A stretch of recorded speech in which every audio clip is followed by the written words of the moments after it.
계속해서 웨스트민스터 신앙고백서 19장 두 번째를 살펴보도록 하겠습니다. 지난 시간에 교회론에 있어서 첫 번째 하나님의 율법에 대해서 살펴보았는데, 하나님을 믿는 자로서 마땅히 지켜야 될 그런 법들 우리에게 주셨다. 행위 언약으로, 행위 율법으로 주시고, 또 그것을 어겼을 때 또 십계명에 우리가 마땅히 지켜야 될, 영원히 지켜야 될 십계명을 통해서 영원한 도덕법으로 주셨을 뿐만 아니라 예수 그리스도의 은혜들을 알게 해주시기 위해서 의식법을 주셨고, 그때 당시에 또 살아갈 수 있도록, 재판할 수 있도록, 또 행동할 수 있도록 하는 그런 시민법도 주셨다. 그래서 하나님께서 주신 율법 안에는 도덕법과 의식법 그리고 시민법들이 있는데, 이런 것들을 잘 구분하여서 적용해야지 하나님께서 교회에게 주신 그 명령들을 잘 순행할 수 있다라고 첫 번째 시간에 배웠고, 두 번째 이어서 10페이지 하나님의 율법 5절부터 7절까지 그 뒤의 내용을 계속해서 살펴보도록 하겠습니다. 10페이지 5절 다 교환 갖고 계시죠? 5절 같이 한번 읽어보겠습니다. 시작. 도덕법은 칭의된 자뿐 아니라 다른 사람들에게도 그것에 순종하도록 영원토록 구속력을 가지는데, 거기 포함된 내용 때문에만이 아니고 그것을 주신 창조자 하나님의 권위 때문이기도 하다. 그리스도께서도 복음 안에서 이 의무를 어떤 방법으로도 폐하지 않으시고 도리어 강화시켰다. 도덕법은 십계명으로서 잘 요약되어 있는데, 이렇게 마땅히 지켜야 될 그런 그 법, 도덕법으로서 주신 그 율법은 오직 믿는 사람들에게만, 구원받은 사람들에게만 해당되는 것인가? 그렇지 않고 다른 사람에게도 구속력이 있다. 그것도 마찬가지로 구속력이 있다. 그리고 그 내용뿐만 아니라 그것을 주신 창조자 하나님으로서 마땅히 주신 그 법으로서의 전체 사람들에게 효력을 가진다라고 표현되고 있는 것입니다. 그리고 그리스도께서도 이것을 폐하셨다 이렇게 말씀하시기보다는 그것이 완성됐다, 강화되었다, 세운다 이런 표현으로 하셨기 때문에 그 말씀들이 예수 그리스도에서 완전히 없어진 것이 아니라 더 강화된다, 이렇게 도덕법에 대해서 이해하시게 됩니다. 그런 표현들이 여러 군데 있는데, 로마서 13장 8절부터 10절까지 각주 8번에 해당되는 것, 영원토록 구속력을 가진다 라는 표현의 각주 로마서 13장 8절 10절 같이 한번 읽어보겠습니다. 시작. 피차 사랑의 빛 외에는 아무에게든지 아무 빚도 짓지 말라. 남을 사랑하는 자는 율법을 다 이루었느니라. 간음하지 말라, 살인하지 말라, 도둑질하지 말라, 탐내지 말라 한 것과 그 외에 다른 계명이 있을지라도 내 이웃을 내 자신과 같이 사랑하신 그 말씀 가운데 다 들었느니라. 사랑은 이웃에게 악을 행하지 아니하니 그러므로 사랑은 율법의 완성이라. 도덕법에 있어서 한 단어로 요약을 한다면 사랑인 것입니다. 그것을 조금 더 나누면 하나님에 대한 사랑, 이웃에 대한 사랑, 그것이 구약에만 적용되는 것인가? 그렇지 않고 실제적으로 신약에서도 계속적으로 이어진다, 영원토록 이어지는 그런 말씀이다. 마땅히 사람으로서의 지어야 될 그런 내용들은 사랑을 하도록, 하나님에 대한 사랑과 이웃에 대한 사랑, 그것을 계속적으로 하도록 주어진 것이다. 그래서 구약뿐만 아니라 신약에도 모든 사람에게 적용되는 그런 계명이다, 이렇게 생각하시면 되겠습니다. 요한일서 2장 7절 8절도 같은 내용이니까 좀 건너뛰겠습니다. 그리고 10번에 대한 각주, 그리스도께서도 복음 안에서 이 의무를 어떤 방법으로 폐하지 않으시고 강화시켰다, 그런 표현이 여러 개 있지만 로마서 3장 31절 교환에 있는 내용만 같이 한번 읽어보겠습니다. 시작. 그런즉 우리가 믿음으로 말미암아 율법을 파기하느냐? 그럴 수 없느니라. 도리어 율법을 굳게 세우느니라. 예수님께서 오셔서도 그 말씀을 하셨고, 또 그의 제자나 그 서신서를 쓴 기자들도 그렇게 표현하고 있는 것입니다. 내가 그 율법들을 너희들이 다 지킴으로 말미암아 구원받는 것 아닌데, 그럼에도 불구하고 내가 이 땅으로 말미암아 그 율법들을 완전히 안 지켜도 된다, 너희들은 나만 믿으면 된다, 이런 것이 아니라 그것들을 내가 그 모든 그걸 율법들을 행해야 되는 것을 완성시켰다. 이런 표현들을 많이 하고 있는데, 또 로마서 3장 31절에서도 그 율법을 통해서는 우리의 죄를 깨닫게 되는 것이다. 내가 죄인이구나. 하나님의 모든 말씀들을 다 지킬 수가 없는 죄인이구나를 깨닫고, 그리고 이제 새로운 한 의, 하나님으로부터 난 의, 예수 그리스도를 믿음으로 말미암아 의롭다는 것을 알므로, 믿음으로 구원을 받는다. 이렇게 말하니까, 그러면 율법 안 지켜도 상관없네요. 예수님 믿으면 되는 것이지, 율법 지켜서 구원받은 사람 없으면, 그러면 율법 다 폐해지고 소용없다. 이렇게 말할 수 있는데, 그것이 아니다. 그것은 하나님께서 진정으로 그 백성들에게 원하시는 삶이니까 그것도 온전하게 강화시키고 율법을 더 굳게 살아야 된다는 것입니다. 그래서 예수님 믿고 구원받으면 율법이 필요 없다. 죄가 되지 않는다라고 그것만을 강조하는 그런 이단이 어디죠? 구원파입니다. 내가 언제 구원받았는지 그거 정확하게 알면 율법 안 지켜도 상관없다. 이렇게 율법의 무용론들을 말하는 것이 있는데, 우리는 그렇게 하지 않고 율법을 더 중요시하며 또 하나님께서 원하시는 것으로 따라할 것들로 생각하는 것입니다. 6절 전반절 거기 10페이지에 있는 부분만 일단 한번 읽어보겠습니다. 시작.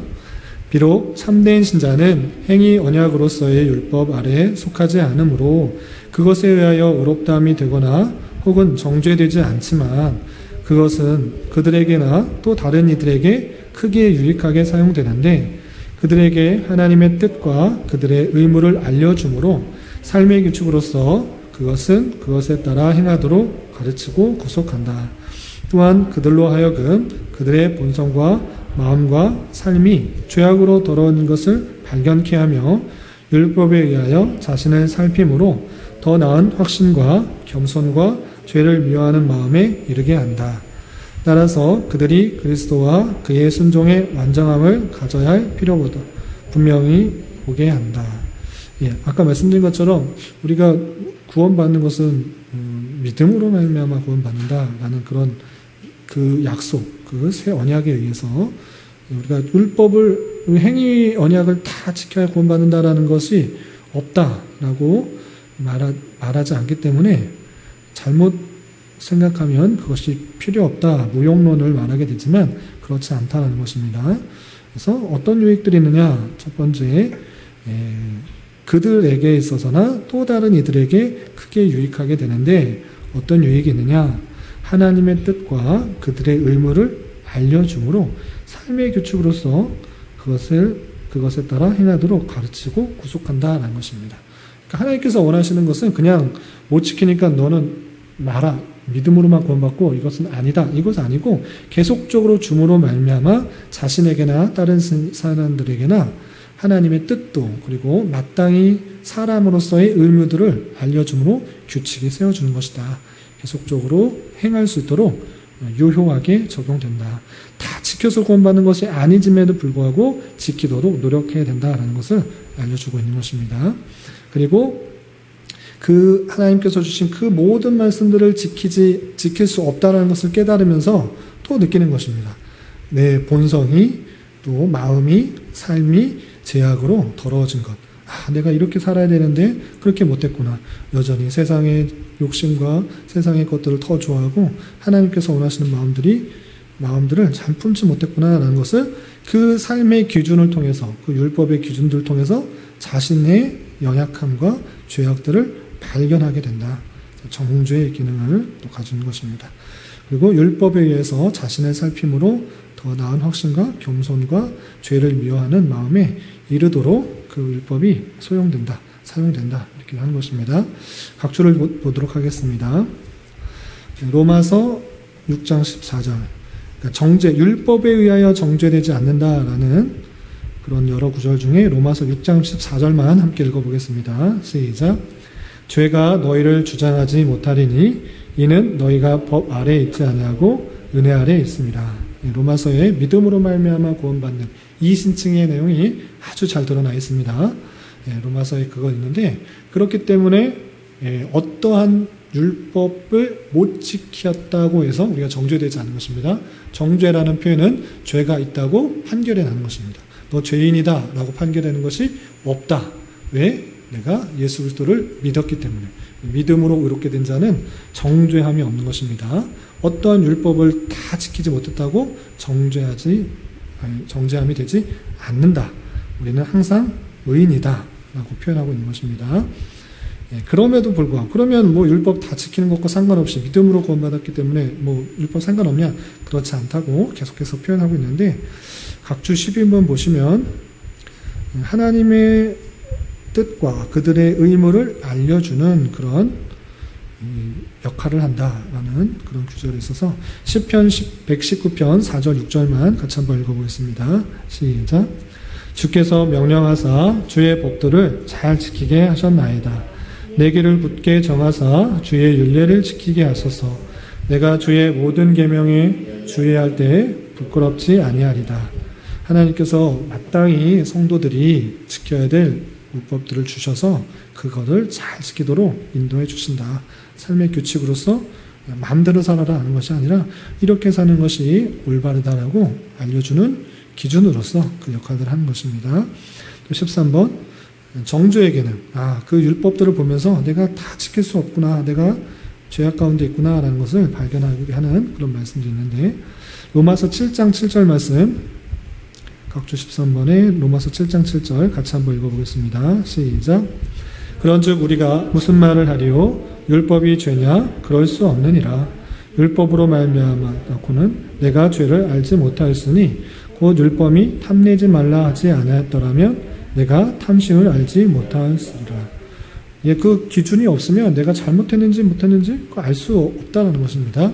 율법의 내용을 통해서 내가 죄인이구나, 내가 잘못했구나 라는 것을 깨닫는 수단으로 주어준 것입니다. 그래서 자신의 하나님의 기준에 훨씬 못 미치는 그런 존재라는 것을 율법을 통해 발견하게 된다는 것입니다.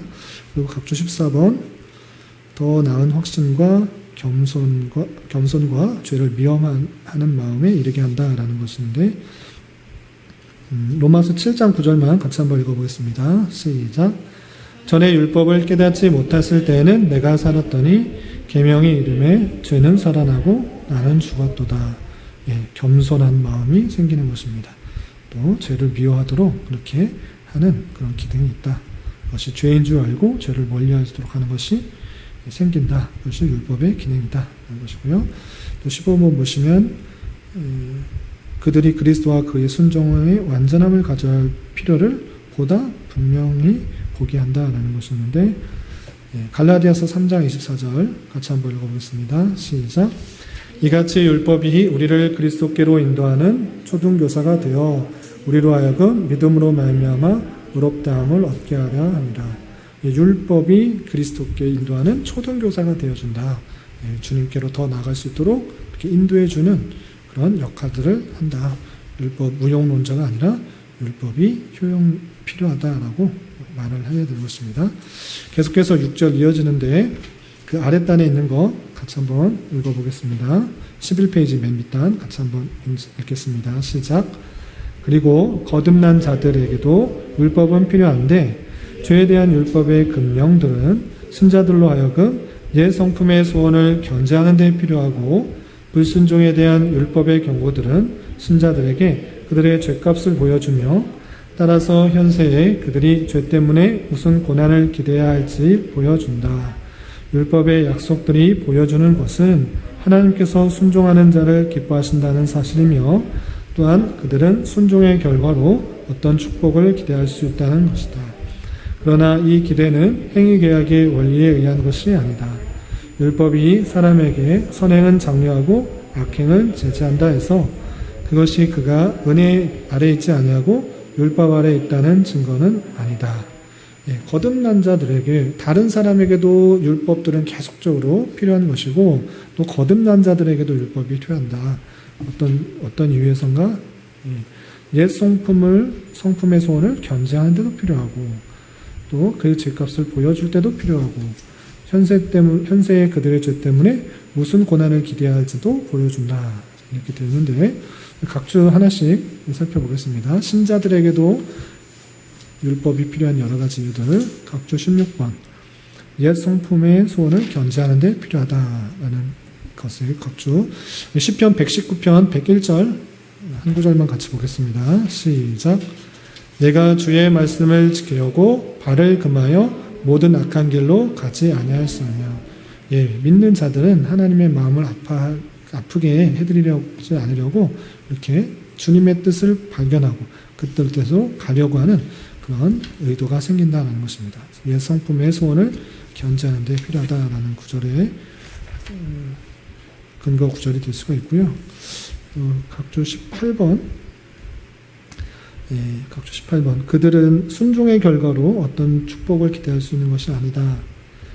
라는, 순종하는 자를 기뻐하시지만 순종의 결과로서 축복을 기대하는 것이 아니다. 라는 그런 표현 중에 있어서는, 시편 37편 11절. 같이 한번 읽어보겠습니다. 시작. 그러나 온유한 자들은 땅을 차지하며 풍성한 화평으로 즐거워하리이다. 예, 지켰기 때문에 기뻐하는 것이 아니라 하나님께서 주신 그 마음들, 그 성품들, 그 은혜들을 기뻐하고 있는 그 모습을 볼 수 있습니다. 그리고 각주 19번. 이 기대는 행위 언약의 원리에 근거한 것이 아니다. 예, 지켰기 때문에 구원받는, 행했기 때문에 더 은혜를 받는 그런 것이 아니라 하나님의 은혜로서 주어주신 그런 풍성한 내용들이다라는 것인데요. 누가복음 17장 10절 같이 한번 읽어보겠습니다. 시작. 이와 같이 너희도 명령받은 것을 다 행한 후에 이르기는 우리는 무익한 종이라 우리가 하여야 할 일을 한 것뿐이라 할지라. 예, 여러 가지 명령들 다 해놨으니까 하나님 이 복 주십시오. 이런 식의 행위 개혁적으로, 행위 언약적으로 하는 것 아니다. 우리는 은혜로 구원받은 것이고 은혜로 그돈 받은 것인데 우리 하나님께서 그 백성들에게 지켜야 될 여러 가지 명령들, 여러 가지 율법들 기쁨으로, 감사함으로 그것이 즐거우니까, 그것이 평안하니까 그렇게 행한 것입니다. 마땅히 해야 될 것뿐만 행해야 할 것을 한 것입니다 라고 고백하는 자세가 나타나는 것입니다. 구원에 이르기 위한 수단이 아니라 언약적으로, 계약적으로 위한 그런 기계적인 그런 순종, 그런 모습이 아니다라는 걸 표현되고 있고요. 그리고 그가 은혜 아래 있지 않고 율법이 사람에게 선행은 장려하고 악행은 제진한다 해서 그것이 은혜 아래 있지 않고 율법 아래 있다는 증거는 아니다. 그 율법을 지켜야만 구원받는 그런 의미의 내용들이 전혀 아니다라는 표현 중에서 히브리서 12장 29절 같이 한번 읽어보겠습니다. 시작. 우리 하나님은 소멸하는 분이십니다. 예, 하나님께서 모든 것을 다 소멸하시는 그런 은혜 역사 가운데 우리는 율법 아래 있다는 증거로서 그런 일들을 행하는 것이 아니라 기쁨으로, 감사로, 또 은혜로서 하나님의 율법을 즐거운 마음으로 행해야 되는데 그렇게 행하기 위해서 여러 가지 율법들을 주신 것이다. 이렇게 생각하시면 되겠습니다. 마지막 7절, 12페이지 마지막 주쯤에 7절 있는데요. 같이 한번 읽어보겠습니다. 시작. 위에 언급된 율법의 용도가 복음의 은혜와 충충되지 않고 도리어 그것과 잘 조화되는데 그리스도의 영께서 인간의 의지를 지배하여 그로 하여금 순종을 요하는 율법 안에 계시된 하나님의 뜻을 자유로이 그리고 기쁘게 하신다. 율법의 용도는 복음의 은혜와 상충되는 것이 아니라 잘 조화되는 것이다. 계속적으로 말씀드렸습니다. 율법을 지켜서 구원받는 건 아니고 하나님의 은혜로 구원받는 것이지만 그래도 율법이 그 성도를 성화시키고 하나님의 뜻을 발견하고 하나님께 나아가는데 중요한 역할을 하는 줄 알아. 그것이 서로 잘 조화되는 것이다 라고 표현하고 있는 것입니다. 그리고 성령께서 인간의 의지를 잘 지배하여서 그 율법들을 온전히 순종하도록 하시고 또 율법 안에 계시된 하나님의 뜻을 또 기쁘게 행하도록 역사하신다. 그 성도들에게 또 하나님 말씀을 기쁨으로 순종할 수 있도록 역사하신다라고 표현되고 있습니다. 각주 21번 갈라디아서 3장 21절 말씀 같이 한번 읽어보겠습니다. 시작. 그러면 율법이 하나님의 약속들과 반대되는 것이냐? 결코 그럴 수 없느니라. 만일 능히 살게 하는 율법을 주셨더라면 이가 반드시 율법으로 닮았으리라. 약속과 율법 반대되는 것 아니다. 조화되는 것이다. 다시 한번 말씀드리지만 하나님께서 주신 도덕법으로 주신 그 영원한 계명들은 믿음으로 말미암아 구원받은 자들에게 필요한 줄 알아 그것들을 부지런히 읽고 생각하고 지키는 수단으로 잘 사용하여서 조화롭게 신앙생활을 해야 되는 것입니다. 그리고 하나님께서 어떻게 그 성령 하나님의 뜻을 이루어 가시는지 우리 히브리서 8장 10절 마지막 9절 같이 한번 읽어보겠습니다. 시작. 또 주께서 이르시되 그날 후에 내가 이스라엘 집과 맺을 언약은 이것이니 내 법을 그들의 생각 위에 두고 그들의 마음에 이것을 기록하리라. 나는 그들에게 하나님이 되고 그들은 내게 백성이 되리라. 이것이 언약 백성의 아주 귀한 그런 내용인데 하나님께서 그 백성들을 택하실 이유도 없고 택하실 어떤 것도 없습니다. 그러나 하나님께서는 택하신 그 백성들에게 친히 하나님이 되게 해주시고 그들은 내 백성이 될 것이다 라고 약속해 주신 것입니다. 하나님의 주권 가운데 그 은혜로운 언약을 그 백성들에게 이루어 가시는 것, 그것이 하나님의 놀라운 일이시고 그것이 성령 하나님께서 그 뜻을 이루어 가시는 역사 방편이시다. 우리가 전무 공로도 없고 하나님의 율법에 만족할 만한 수준에 이르지도 않음에도 불구하고 하나님께서 그리스도를 보내주시고 그 그리스도의 사랑을 믿게 하여 주시고 또 믿음을 허락하여 주실 뿐만 아니라 그 하나님의 말씀대로 순종하는 그 모든 것을 통해서 하나님의 백성답게 이루어 가시는 하나님의 놀라운 역사를 볼 수 있는 것입니다. 이것이 하나님의 놀라운 은혜요 하나님의 놀라운 섭리방편인 줄 알아 우리가 그 안에 있다는 것에 늘 감사, 찬송할 수 있는 자가 되어야 될 것입니다. 비록 남과 비교하여서 더 많이 가지지 못하고 더 많은 것을 이루지 못하고 또 더 많은 건강이 있지 않더라고 하더라도 이 은혜 언약에 붙잡힌 자로서 하나님의 사랑을 풍성히 받았다. 이것으로 인하여 기뻐할 수 있고 감사할 수 있고 찬송할 수 있어야 되는 것입니다. 그리고 그런 자들에게 계속적으로 율법을 알려주셔서 하나님의 백성답게 계속적으로 성장할 수 있도록 자라갈 수 있도록 하시는 하나님의 뜻을 잘 알아야 될 것입니다. 여기까지가 하나님의 율법에 대한 내용인데 이해를 위한 질문 같이 한번 풀어보겠습니다. 13페이지 첫 번째, 도덕법은 어떠한 사람들에게 영향을 미칩니까? 또 왜 그러한 것입니까? 어떤 사람들에게 영향을 미치는 것이죠? 모든 사람들에게 칭이 된 자뿐만 아니라 다른 사람에게도 영원토록 구속력을 가진다. 거기에 포함되어 있는 내용뿐만 아니라 그것을 주신 창조자의 권위에 따라서 하나님께서 믿는 자만 창조한 것이 아니라 믿지 않는 자 동일하게 창조했기 때문에 창조의 권위로 있어서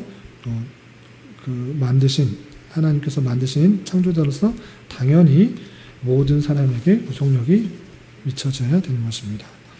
그리고 2번, 참된 신자는 왜 율법 아래에 속하지 않습니까? 행위 언약으로서 율법에 속하지 않는 이유는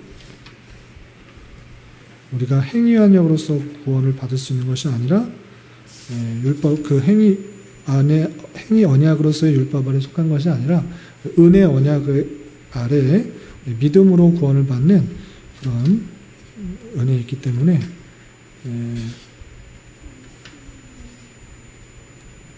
행위 언약으로서의 율법에 속하지 않게 되는 것입니다. 그리고 그것에 의하여 의롭다함이 되거나 정죄되는 것이 아닙니다. 우리가 그 율법을 어떤 것에 따라서 의롭다함 또는 정죄함 이렇게 되지 않는 이유는 우리가 행위 언약으로서의 율법 아래에 속하지 않았기 때문에 그렇다라고 말할 수 있겠습니다. 3번, 모든 사람들에게 있어서 율법은 어떠한 유용성을 가지게 됩니까?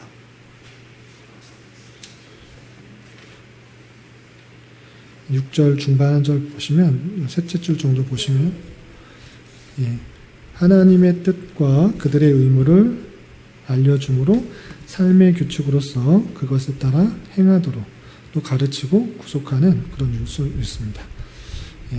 모든 사람에게 있어서 어떻게 살아갈지 모르는데 특별히 사람과의 관계에 있어서 뿐만 아니라 창조주와의 관계에 있어서 어떻게 사람을 살아가야 되는지 규칙을 알려주고 그것대로 행하도록 구속력을 가지고 있는 모습인 것입니다. 4번, 거듭난 신자들에게 있어서 율법이 필요한 이유는 무엇입니까? 6절 계속 11페이지 보면 금령들은 옛 성품들의 소원을 견제하는 데 필요하고 신자들에게 죄값을 보여준다. 율법이 필요 없는 것이 아니라 필요하다. 거듭난 신자들에게도 필요하다. 계속적인 흐름을 알고 계시죠? 믿는 자들에게 그것이 하나님의 율법을 모두 지켜서 구원받는 것은 아니지만 믿음으로 구원받는 것이지만 하나님의 성령께서 우리에게 구원을 적용시켜 주시지만 그 율법을 주신 이유는 하나님의 뜻대로 계속 살아갈 수 있도록 또 내 죄악들을 견제할 수 있도록 또 신자들의 죄값을 깨닫도록 계속적으로 보여준다라는 것입니다. 5번, 율법의 약속들이 보여주는 것은 무엇입니까? 율법을 지키면 어떻게 한다 그런 약속들이 있는 것들이 있습니다. 그런 것을 통해서 무엇을 깨닫는가? 하나님께서 순종하는 자를 기뻐하신다. 하나님께서 이 약속 지키면 이렇게 주신다. 그래서 그 순종하는 것을 기뻐하시고 마땅히 하나님의 백성으로서 순종하는 삶을 살기를 즐거워해야 할 것입니다. 그리고 6번, 율법의 용도와 복음의 은혜가 상충되지 않고 조화가 되는 이유는 무엇입니까? 그리스도의 영께서 하나님의 뜻을 자유롭고 기쁘게 행하십니다. 서로 조화되는 이유 아시겠죠? 성령께서 그것을 즐거운 마음으로 기쁜 마음으로 지키도록 그렇게 행하신다라는 것입니다. 그것을 정말 즐거운 마음으로 지키는 자, 그것은 하나님께서 그 안에 계시다는 하나의 증거가 될 수 있고 마땅히 은혜로 구원받은 자라고 하면 하나님께서 기뻐하시는 그런 율법들을 지켜나가기 힘써야 된다라고 할 수 있는 것입니다. 다 아시는 내용들이죠? 다시 한번 정리한다 생각하시고 택하신 백성들에게 있어서 그리고 믿지 않은 백성들에게 있어서 마찬가지로 도덕법을 주시고 지키게 하신 하나님의 뜻을 잘 생각할 수 있어야 될 것입니다. 나눔과 적용을 위한 질문들 그냥 같이 읽어보도록 하겠습니다. 1번, 실제 오늘날에 있어서 하나님의 말씀이 일반 사람들에게 어떻게 유용합니까? 하나님의 말씀, 도덕법, 그냥 10계명 생각할까요? 5계명부터 10계명 있는데 하나님을 위한 것도 물론 생각해야 되는데 5계명부터 10계명까지 생각해 보면 어떻게 살아야 되는지 오늘날에 있어서 어떻게 생각할 수가 있을까요? 어떤 의미가 있다고 할 수 있을까요? 그냥 문자 그대로면 그냥 딱딱할 수 있는데 거기 갖고 있는 풍성한 의미를 생각해 보면 참된 이웃사랑의 모습이 어떻게 드러나야 되는지 잘 드러나고 있습니다. 그 도적질 하지 말라, 탐내지 말라, 간음하지 말라, 여러 가지 그런 계명들이 금령으로서만이 아니라 적극적인 의미에 있어서의 풍성한 의미들을 함께 생각할 때 우리가 단순히 그 문자에 갇혀 있는 것이 아니라 참된 이웃을 사랑하기 위해서 내 유익, 내 이익이 중요한 만큼 다른 사람의 이익과 다른 사람의 그런 재산도 소중하게 생각할 수 있는 그 모습들이 잘 드러나야 되는 것입니다. 윗사람에 대한 또 아랫사람에 대한 그런 모든 것들도 포함해서 참된 이웃사랑의 모습들이 근본적으로 어떻게 드러나는지 잘 드러난다고 할 수 있겠습니다. 그리고 2번, 자신의 실제 삶이 율법에 비추어 보아서 어떻게 드러나고 있다고 생각합니까? 그냥 직접적으로 율법 잘 지키고 있습니까? 라고 묻는 것입니다. 물론 잘 지킬 때도 있지만 그렇지 않을 때가 너무나 많고 또 무감각하게 주님께서 주신 말씀에 너무 무감각하게 살아가고 있는 모습들이 많이 있다. 그래서 내 자신의 연약함과 죄를 바라보는 수단으로 늘 생각해 보면서 나는 어쩔 수 없는 죄인이구나. 나뿐만 아니라 저 사람 저 사람 모두가 죄인이구나. 하나님 앞에 은혜가 필요한 자이고 긍휼이 필요한 자이구나. 그렇게 생각하고 남을 정죄하기보다는 먼저 내 자신의 잘못을 바라보고 죄인임을 깨달아 하나님의 은혜를 간구하고 또 그 사랑을 깨달은 자로서 더욱 힘있게 내 안에 계시는 성령님의 인도하심에 따라 주의 말씀을 더 기쁜 마음으로 즐거운 마음으로 지키기에 힘쓰는 모습으로 나아가야 될 것이고 그것들이 혼자 힘들기 때문에 교회를 이루어서 함께 격려하고 독려하고 모임을 갖고 믿는 사람끼리 교제하면서 그런 일들을 더욱더 힘써 나가는 것입니다. 혼자 이 일들을 감당할 수 있는가? 절대 없습니다. 하나님께서 성도를 개인으로 부르지 않으셨습니다. 개인으로 그냥 구원받게 하시려면 그냥 알아서 그냥 믿게 해서 구원받게 하시는데 그렇게 하지 않으시고 서로 격려하고 위로하고 또 하나님의 뜻을 이루기 위해서 서로 다른 은사와 달란트를 주시고 섬기고 또 부딪히고 또 알아가는 가운데 하나님의 교회를 함께 이루어가도록 했다라는 것을 통해서 여러분들의 혼자 힘으로 감당할 수 없으니 여러분의 주변의 사람들을 함께 격려하고 독려하는 것을 통해서 하나님의 뜻을 하나님의 원하심들을 잘 이루어갈 수 있어야 될 것입니다. 이상인데 혹시 질문하실 것이나 궁금하신 보충 설명이 필요한 내용도 있으시면 질문하시기 바랍니다. 없으시죠? 지난주에 광고드린 것처럼 10월 달은 행사가 많습니다.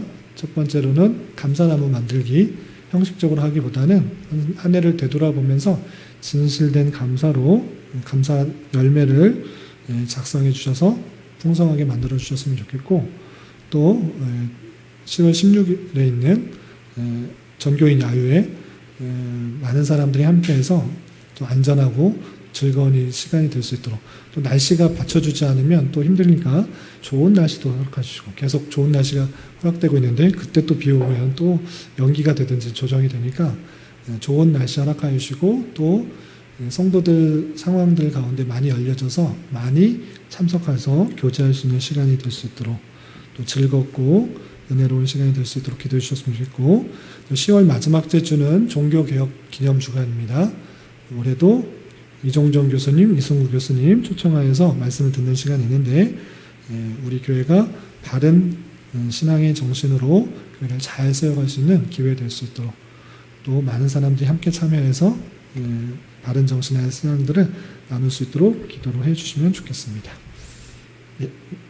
아시죠? 우리 교회 안에 또 많이 기도가 필요한 분들이 있는데 육체적으로 또 마음적으로 상황적으로 기도가 필요한 분들을 생각하시면서 늘 기도에 힘써주시면 감사하겠습니다. 기도하고 마치겠습니다.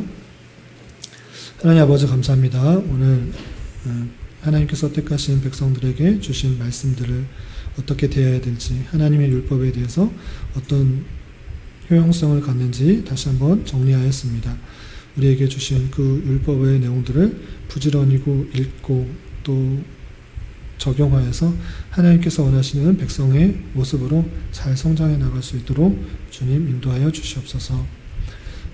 머릿속으로만 하나님을 알고 또 생각하는 것이 아니라 실제 삶에 있어서 그리스도의 삶이 어떻게 드러날지 늘 고민하며 주님과 동행하게 하여 주시고 또 주님 앞에서 살아가는 그런 성도의 발걸음이 다 될 수 있도록 인도하여 주시옵소서.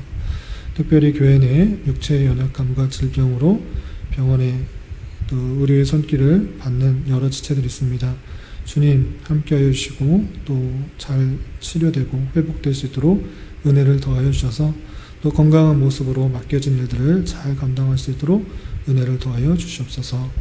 우리 교회가 주님께서 보시기에 아름다운 교회로 주님께서 찾으시는 교회로 잘 성장할 수 있도록 인도하여 주시고 또 그런 교회 한 명 한 명이 다 될 수 있도록 주님 역사하여 주시옵소서. 마치고 돌아가는 발걸음도 안전하게 지켜보여 주실 믿으며 예수님의 이름으로 감사히 기도드리옵나이다. 아멘.